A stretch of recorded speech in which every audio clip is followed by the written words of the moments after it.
ಪಾರಿಜಾತ ಮರದಲ್ಲಿ ಬುಲ್ಬುಲ್ ಮರಿಗಳನ್ನ ನೋಡಿದೆ. ಕೆಳಗಡೆ ಬಂದು ಎಲ್ಲ ರೆಕಾರ್ಡ್ ಮಾಡಿಕೊಂಡೆ. ಅದ್ರ ತಾಯಿ ಬಂದ್ಬಿಟ್ಟು ಅದಕ್ಕೆ ಊಟ ತಿನ್ನಿಸ್ತಾ ಇತ್ತು.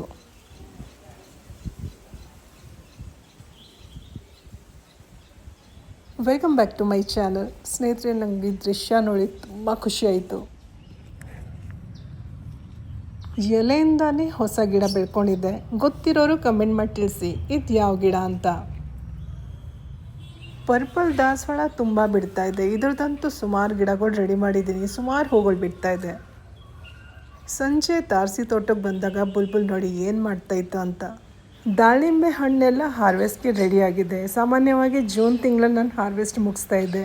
ಈ ಸಲನೇ ಬಿಟ್ಟಿರೋದು. ಒಂದಿನ ಅಂತೂ ಒಂದು 3-4 ವೆರೈಟಿ ಪಕ್ಷಿಗಳನ್ನ ನಾನು ಈ ಹಣ್ಣು ತಿನ್ನೋದು ನೋಡಿದೆ. ಅದರಿಂದ ಇದನ್ನು ತೆಗೆಯೋಕ್ಕೆ ಮನಸ್ಸು ಬರ್ತಾಯಿಲ್ಲ. ಚೆನ್ನಾಗಿ ಹಣ್ಣೆಲ್ಲ ತಿನ್ನಲಿ, ಕೊನೆಯದಾಗಿ ಸ್ವಲ್ಪ ಉಳಿದಿದ್ರೆ ಹಾರ್ವೆಸ್ಟ್ ಮಾಡಿದರೆ ಆಯಿತು. ಖುಷಿಯಾಗಿ ತಿಂತಾ ಇರ್ತವೆ. ನಮ್ಮ ನೋಡಿದ ತಕ್ಷಣ ಭಯ ಪಡ್ತವೆ.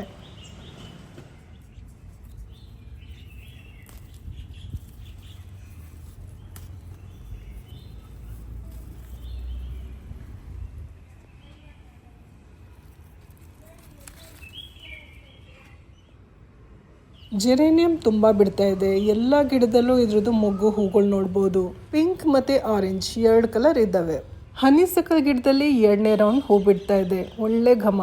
ಮಧುಮಾಲತಿ ಬಳ್ಳಿ ಅಂತೂ ಹೂಗಳಿಂದ ತುಂಬಿಕೊಂಡಿದೆ. ಇದ್ರದ್ದು ಘಮ ತುಂಬ ಚೆನ್ನಾಗಿರುತ್ತೆ.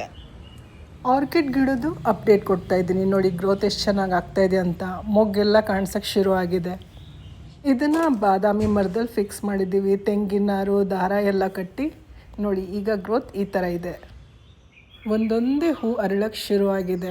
ಗಿಡದಲ್ಲಂತೂ 15ರಿಂದ 20 ದಿನ ಇರುತ್ತೆ. ದೊಡ್ಡ ಗಾತ್ರದ್ದು ದಾಸವಾಳ ಹೂ ಅರಳಿದೆ ನೋಡಿ ಒಂದೇ ಹೂ ಗಿಡದ ಅಂದ ಚಂದನ ಎಷ್ಟು ಹೆಚ್ಚಿಸ್ತಾ ಇದೆ ಅಂತ. ಕೋಕೋ ಪೀಟ್ನಲ್ಲಿ ಮಾಸ್ ರೋಸ್ ಕಟ್ಟಿಂಗ್ಸ್ ನೆಟ್ಟಿದೆ. ಈಗ ಇದ್ರೊಳಗೆ ಬೇರೆಲ್ಲ ಬಿಟ್ಕೊಂಡಿದೆ. ಬೇರ್ ಬಂದಿರೋ ಅಂಥ ಕಟ್ಟಿಂಗ್ಸ್ಗೆ ಒಂದೇ ಪಾಟಲ್ಲಿ ನೆಟ್ಟಿದೆ. ಈಗ ಇದ್ರೊಳಗೆ ನೋಡಿ ಎಷ್ಟು ಚೆನ್ನಾಗಿ ಹೂಗಳು ಬಿಡ್ತಾ ಇದೆ ಅಂತ.